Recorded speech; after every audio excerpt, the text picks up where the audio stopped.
Hello, this is your host, Rick Thompson of SaratogaBroadcasting.com, and we want to welcome a new podcaster to our internet radio station, Shannon Marie Murphy, and the name of her podcast will be Shakedown, Shan, and we're glad to have her as part of the Saratoga Broadcasting family, and I want to say hello, Shannon. Thank you, Rick. Thank you. I appreciate it. How are you? I'm good this afternoon. I'm a little tired, been working a lot, but I'm very excited. This is my first episode, my pilot episode. This is my first podcast ever. I've never done anything like this before, besides public speaking for school events. So I guess basically my show, I want it to be heavy on politics, libertarian view of politics, applying it to current events. But I also want it to be a lot about life, giving meaning to your life, and using the power of positivity and how powerful positivity can be in helping you overcome things in your life. I feel like I should probably give you guys some introduction to who I am. So Rick said that my name is Shannon Marie Murphy, very Irish. I also have French Canadian and a little bit of Native American in my blood. My aunt in Maine actually traced our family through the Ancestry.com thing. I'm not sure how good it works. I've never tried it, but she spent a lot of time into that. She found out that we're part of the Blackfoot and the Micmac tribe. Oh, so you're part Indian. A little bit, maybe. Yeah. Who knows, really? Probably just the mutt. Yeah. So, some details of my life. I've always been pretty headstrong, pretty positive, and I've overcome a lot of hardships in my life. High school, I was always involved in extracurricular activities, always doing sports. I was a tri-season athlete.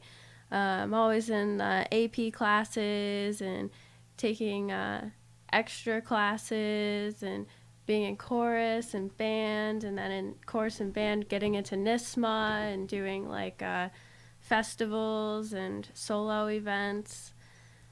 I guess I was always striving for some kind of excellence in my life, which I feel like has been lost in society today.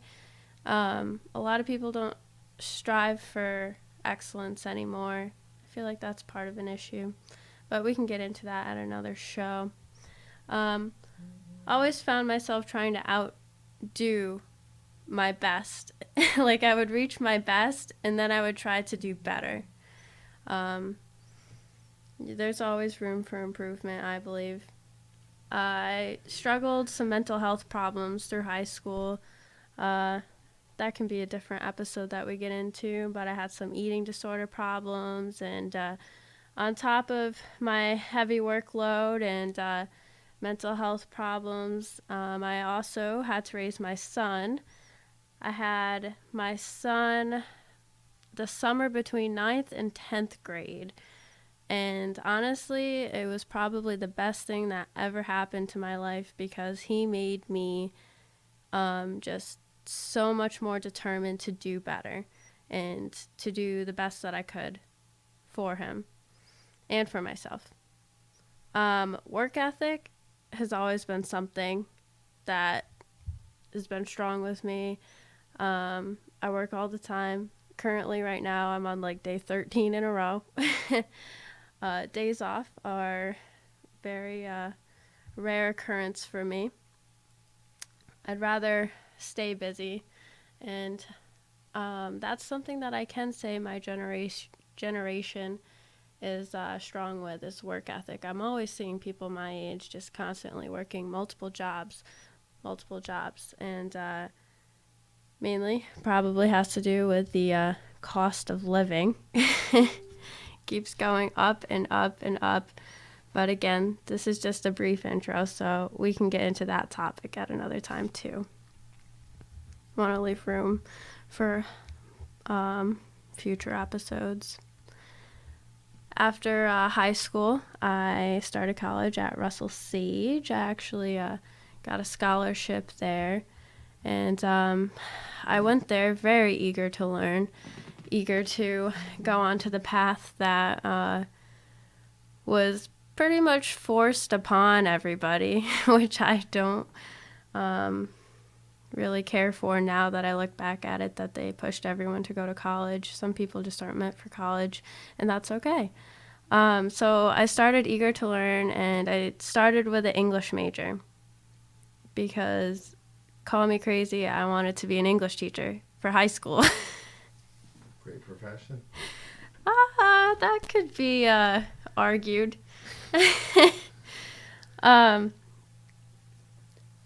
Soon I found myself taking political science classes, and I've always had a thing for politics and current events and keeping up with the world. And soon enough, I declared a minor in poli-sci, and that just has overtaken my life, kind of. Moving forward, something I would like to say about my college is that I didn't like was they shoved feminism down your throat, which is something we'll get into in a future time too, but Russell Sage is known for that. But don't you think most colleges are? They're kind of left-leaning.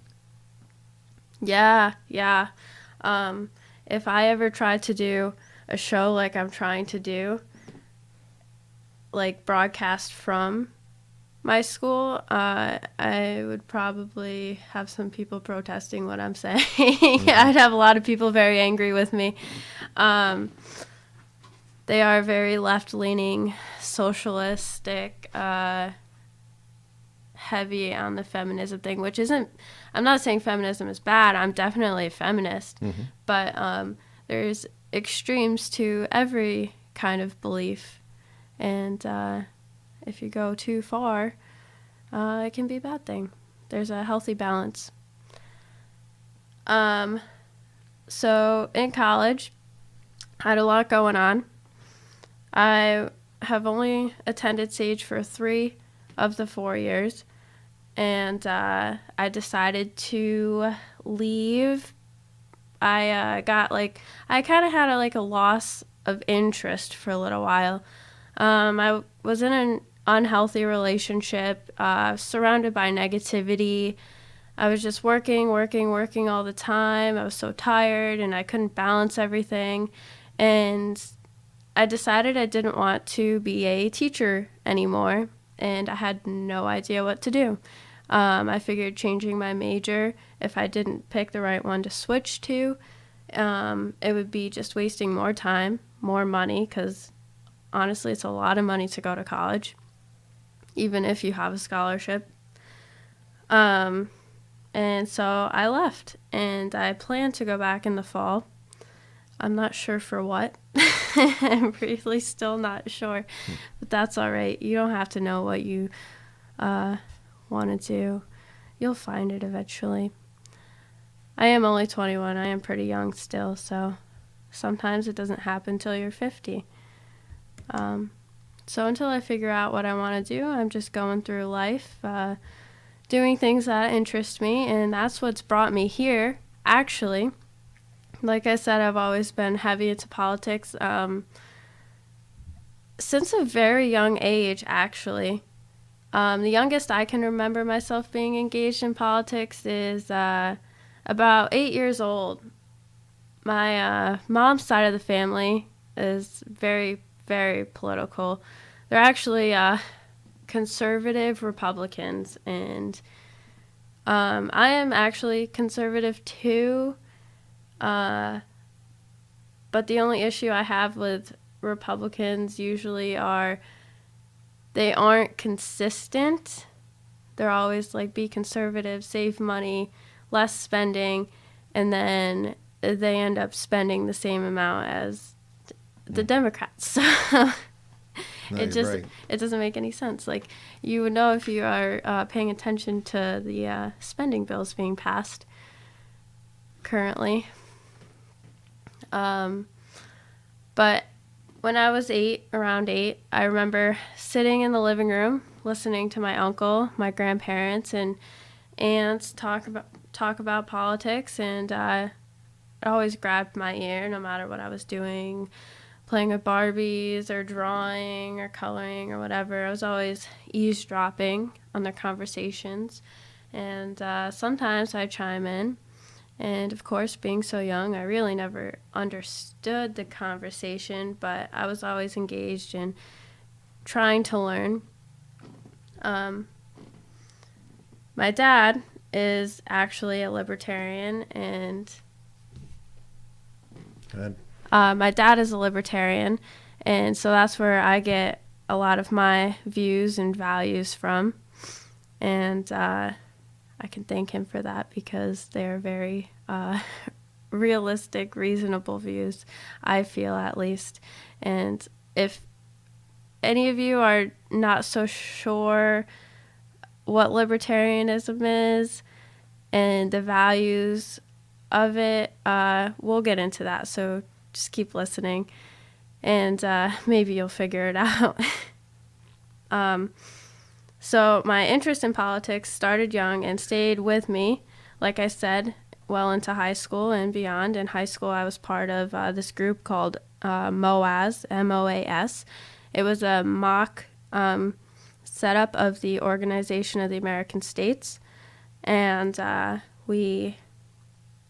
apologize too. This is my first episode, so I keep saying a lot. It's a good filler. That's okay. It is a great filler. It is. I keep saying it, and I've been doing it for 15 years, so. So MOAS was actually a really, really fun class. I was the head delegate of the General Committee for Ecuador. That was the country I was representing. And we had this weekend long of meetings where we had this agenda that we had to pass. We had to come up with resolutions, and everybody, all the delegates there, voted on whether to pass a resolution or not. And we had debates. It was a great learning experience, actually. And then, like I said, I declared a poli-sci minor in college because that interest stayed with me. And I probably should continue with that poli-sci and turn it into my primary major and make the English my minor. But something's telling me that politics are going to get a little sticky soon, so I don't know. I think you'll end up seeing either another party, and maybe it'll be the Libertarian, or we need another party interjected, because like you said before, the Democrat and Republicans are pretty much the same. I mean, you can be conservative, but Yeah. realistically, when you get up to the federal level, they just doesn't matter who's in it, seems. Yeah, we're definitely going to see a third party coming up soon. I know the Libertarian Party's got some big things happening right now. I started listening to this podcast a few months ago, the Jason Stapleton program. It's a great podcast. I haven't listened in a few weeks, though, because I'm not a fan of his co-host that he just added. She's a little hard to listen to. But if you listen to his previous episodes before she came on, I highly recommend listening to them. And unfortunately, on the other spectrum, we may see socialist parties start rising. Unfortunately, people think socialism works, and it doesn't. We can just look at Venezuela. Yeah. Venezuela is not doing so hot. And if you don't know about Venezuela, I highly recommend looking into that. Let's see here. What's on the agenda for us today? So I should probably tell you about how I came into this libertarian ideology. Beforehand, I used to classify myself as a progressive Democrat or a Democratic progressive, however you want to say it. Honestly, I just didn't know what the party stood for, really. I thought they stood for helping people and for liberty, and they really don't, though. I've always had the mindset of a libertarian, just being for constitutional rights and freedom and being a good moral person. And so I thought Democrats were like that too, and they're not. They like to steal from people, and they like to tell you that you're helping people, but you're really not. You're really hurting them, which is something that we'll delve into later on in my future shows. So about 85% of my political ideology was libertarian based, and the rest was kind of democratic progressive until I started studying libertarianism more and realized how wrong and unmoral the other 15% of my ideology was. But it was mainly because I hadn't had anybody describe to me beforehand about how I thought I was helping people when I was really hurting them. And when you put it like that, it really changes your mind. And also, when you think about it, taxes is a big deal for libertarians. Libertarians hate taxes. We try to come up with these perfect scenarios of where you don't need them. And basically, like, your taxes that get taken out of your paycheck is what really got me angry and more into the libertarian side of things, because they're taking your money every single week, the money that you earn. And then, yeah, sure, you get a refund back, maybe. Most people don't. And it's never even close to the amount of money that they stole from you, because you didn't willingly give them that money. So if you can think of it that way, that might change your mind a little bit on things. But again, that's something that we're going to get into in a later show. The topic that I wanted to get into today is gun control, actually, because that's the hot topic right now. And it relates to me kind of locally. So first of all, we have a constitutional right, the Second Amendment. Most of you know the right to bear arms. And we have that right to protect us against a tyrannical government, which I see that argument coming out a lot more, actually, especially among people my age, which is interesting, which might speak to how people my age are starting to feel about the government. I actually saw a Facebook meme recently that I thought was super funny. It was, my wife asked me why I need guns in the house. I told her to protect me from the CIA. She laughed. I laughed. The Amazon Echo laughed. I shot the Amazon Echo. So memes can sometimes be really relevant to the time period. They're kind of like, they can act as political cartoons, actually. Maybe sometime in the future in history class, in their books, they'll be looking at memes from the past. It could be like happen. We look at political cartoons today from past history. They'll be looking at that, I'm sure. Most definitely. So I thought that was a funny little tidbit to share with you. So anyway, going on.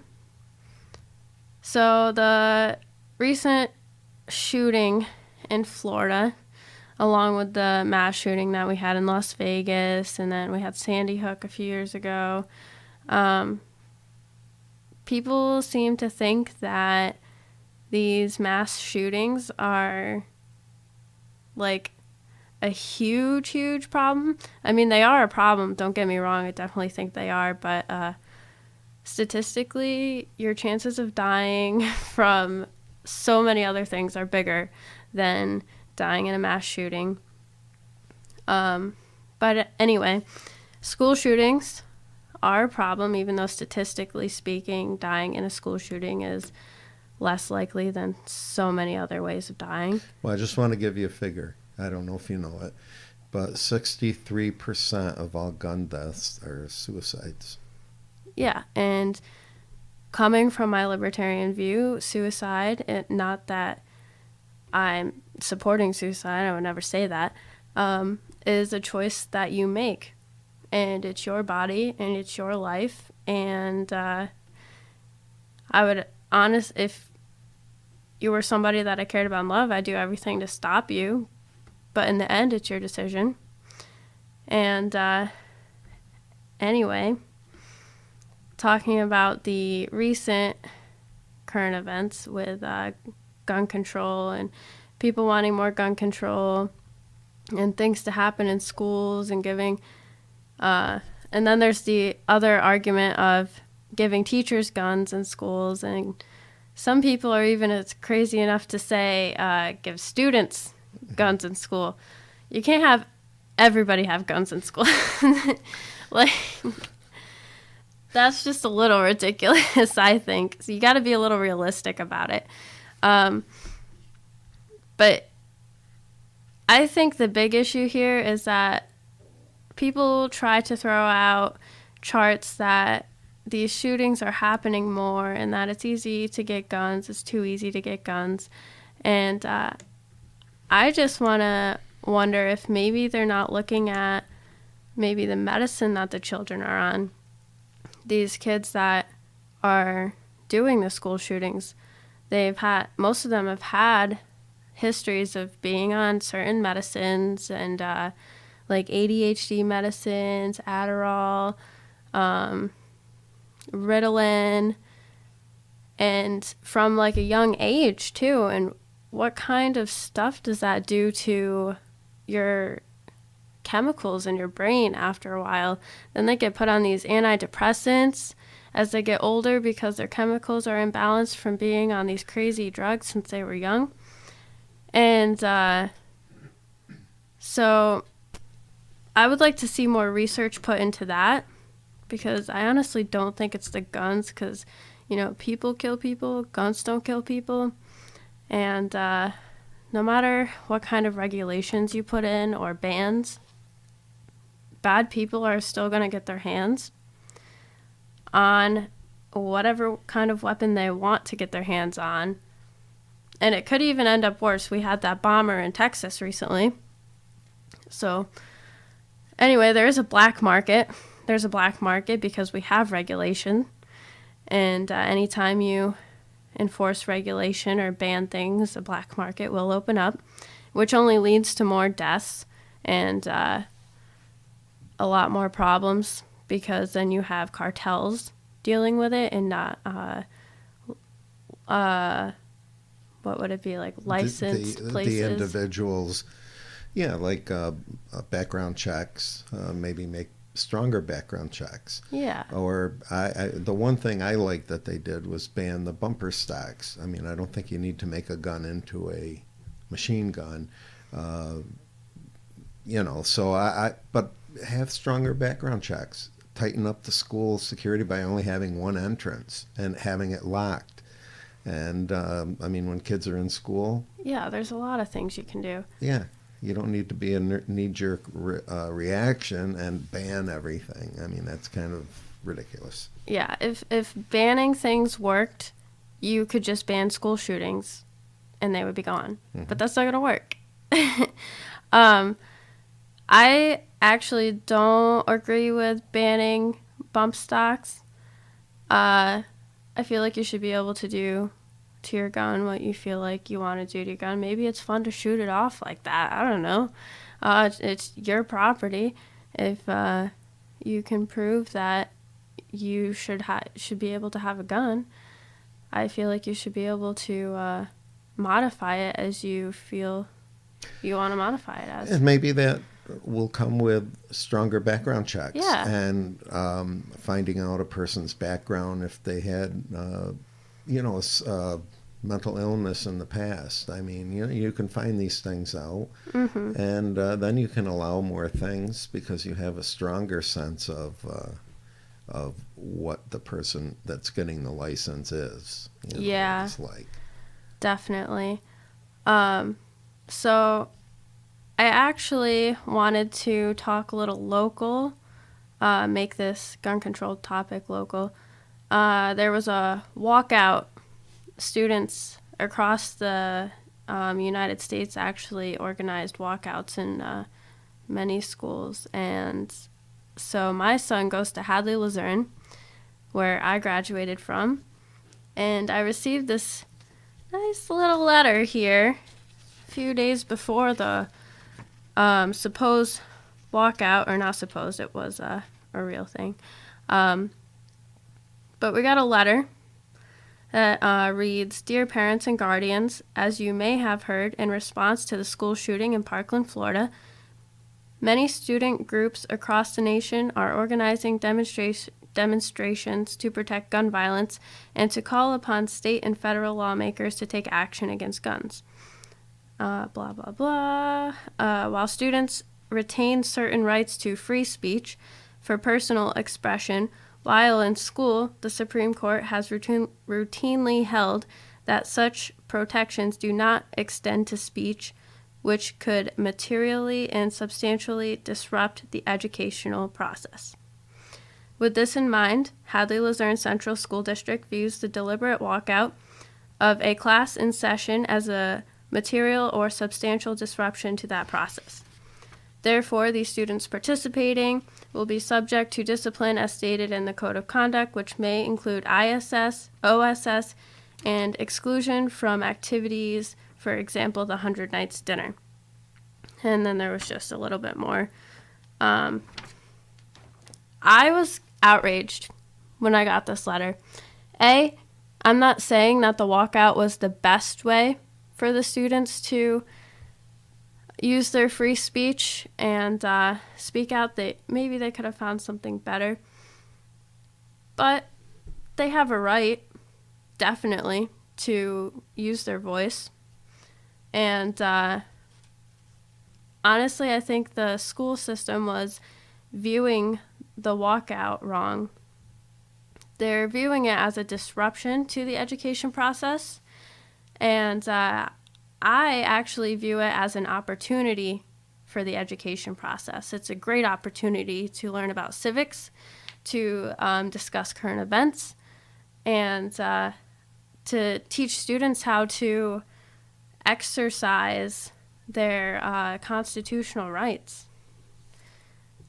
You can't stop them from speaking out from something and telling them that they're going to have suspension or something. That's not going to stop them. It's really not going to stop them. If they want to go out and walk out of school to protest something, they're going to do it, whether or not you're going to take away their activities, which I also don't think is right to do that.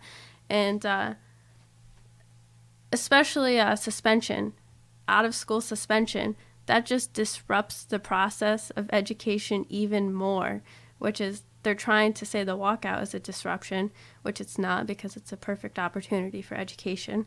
But out of school suspension is definitely a disruption to the education process. So stated. So anyway, that letter was sent out, and then the day of the walkout, the school called about 5:30ish, 5:45 in the morning. 2-hour delay. So at first I was like, oh, why is the school calling? It's not snowing out. Like, it didn't, the day before the walkout, they should have called a 2-hour delay. The roads were pretty bad that morning. But the day that they called a 2-hour delay, I really feel like was a political action against the walkout, because then school would have started at 10, and I think that's the time the walkout was supposed to happen, right? Either way, they called a 2-hour delay. I even took pictures of the road, and I plan on going to a Board of Education meeting to speak up about this, because it was definitely not needed. Because I drove to work right at the time that the school bus would have picked up my son, and the roads were completely fine. They were worse the day before, and there was no delay the day before. So, not to forget to mention, this 2-hour delay ruined the first grade field trip that had already been pushed back because of a real snow day the week before.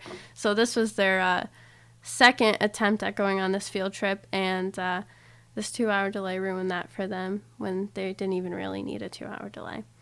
And they didn't even mention a rescheduling date in the announcement of the 2-hour delay. They called back at like 1 or 2 o'clock in the afternoon saying that they would reschedule the field trip for the first graders. So they must have not even taken that into consideration when they decided to play politics, which is also stupid because schools shouldn't be playing politics. It's education. It's not political. You can teach civics because that's educational, and that's something that citizens of a supposedly free country should know. And but anyway, the first graders never got to go on their field trip. They said it was going to be rescheduled, and Noah brought home his $6 for the field trip the other day, and I asked him why, and he said they're not going, which they definitely could have gone, which just makes me even more mad. But so anyway, I feel like the school overreacted just a little, and that they should definitely try to view these kinds of things like the walkout as an opportunity for education. I can't stress that enough, that they just need to change their mindset and leave politics out of it. They need to start thinking about the students more. Let's see, what else do we got here? Oh, okay, so the next Board of Education meeting actually for the Hadley Luzerne School District is this coming up Monday, March 26th at 6:30 p.m. And I strongly suggest that no matter what your view on the walkout is, whether you support it, don't support it, or whether you support or don't support the 2-hour delay that shouldn't have been a 2-hour delay, you should go out and speak your mind. I have to work, actually, so I can't attend that one. But I plan to attend, and with pictures of the road. Good. Because I can't wait to show that. So I'm actually thinking about proposing a forum at a time that I can attend with concerned parents and outraged parents, and not concerned and not outraged parents, and to just open up discussion about the whole issue, because discussion and conversating and communication is what gets things done. So I guess my advice to you is to just attend and speak out, no matter how you feel about it. And to everybody that's there, just listen. Sometimes I feel like as people, as human beings, especially now in society, everybody talks and listens to reply and to respond. They don't actually listen to hear what you're saying, and I think that's a huge issue people have, especially people with opposing political views, because you can have whatever political view you want, but like I'm gonna still tell you mine is better. You don't have to believe that, but I hope you just hear me out and listen as to why, because if you tried to tell me yours is better, I would definitely sit there and listen to you But too many people are out here just talking and listening just to respond and to argue and not to try to comprehend and learn from each other. So I did say that I want my show to also focus on the power of positivity. And I feel like that's kind of hard to do, talking about politics, but I'm going to try to do that because I'm a firm believer that the power of positivity can help you overcome almost anything. And it's a great thing to help you get through every single day. So, I think I'm going to switch over to talking about determination, motivation, and the power of positivity. First of all, surrounding yourself with negativity drains your energy. It's very depressing, it's unproductive, and it's unhealthy. And I myself can tell you how detrimental surrounding yourself with negative people, negative things can be to your life. It's so hard to put into words of how powerful both negativity and positivity can be. But, it's really just mind over matter.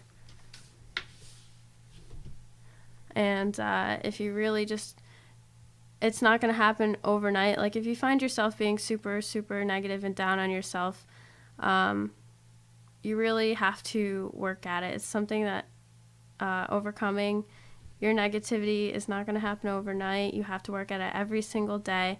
You have to make a choice to be happy. And we can dive deeper into these in future episodes, but I'm really just trying to give you an overview kind of what to look forward to in episodes to come. With the arrival of spring, I know that many of you are probably starting to feel a shift in energy, and seasonal depression is a real thing. Trust me, I feel it. Winter up here sucks. Spring's arriving, energy's in the air, things are coming to life. The sun rises earlier, and the sun stays out later. And I can't wait for those 9 p.m. nights the sun is just setting. Warm days. Yeah. So I think what I want to ask you guys to do is to start looking at the finer details and things.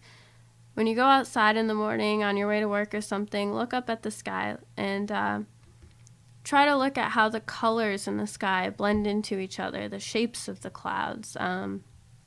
Look at the bark of the trees as you're walking by them, or look at how the snow is melting on the ground. Just try to notice how much nature is around you, because I'm a firm believer that lots of energy comes from nature, and positive energy. It's only going to make you feel better.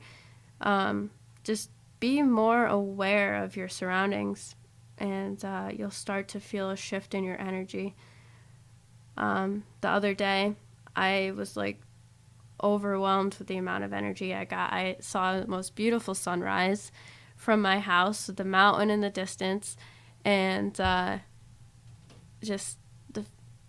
spring coming just makes me so happy, especially after coming out of this long winter in the mountains. So I think I'm going to start to wrap up for you guys. I'm going to give you some contact information. My email is shakedownshan@gmail.com. You can email me questions, maybe definitely send me content, interesting articles or something. I love to read, so I will definitely take a look. I can't promise I'll use everything you send me, but definitely could help me with my research. Questions, maybe I'll answer some questions coming up. This is all a new thing to me. It's a work in progress, and I hope you guys can bear with me while I figure out this whole podcasting thing. I really hope it turns into something super good. I'm excited to have you guys on this journey with me. The website you can go to is SaratogaBroadcasting.com. Rick broadcasts me through this website, and I can't thank him enough for this opportunity. More than welcome. And I do have a page on there. It's Shakedown Shan, and I believe we're putting the podcast up there too. Yep, all they have to do is click on your Shakedown Shan. It'll take them to your page, podcast page, and your podcasts will be listed by date, and they can listen to them anytime they want and any podcast they want to. Awesome sauce. Social media, I have a Facebook page. It's at Shakedown Shan. My Instagram is at Shakedown_Shan. And my Twitter is at Shakedown Shan. There's many ways you can get a hold of me. Like I said, this is all new, and I am trying my best to keep up with it all. So all I can say is just bear with me while I get through all these kinks and roadblocks of starting this podcast. And I'm sorry if maybe I was a little jumpy through topics today, but it'll get better. I promise. Anyway, positive vibes. Shan. All right. Thanks, Shan. This is going to be a great podcast show. Shannon's a natural at this, is going to do well. Her ideas, I think, are outside the normal box, and I think we need a little bit more of your positivity, and your views, I think, are grounded. So I'm looking forward to doing this with you, being here while you do your podcast, and I think everybody will be interested in listening to them. So Thank you. We'll get there, and I want to thank you for being part of the Saratoga Broadcasting family don't again. Thank me. No. All right. So we'll be back next week with another Shakedown Shan podcast.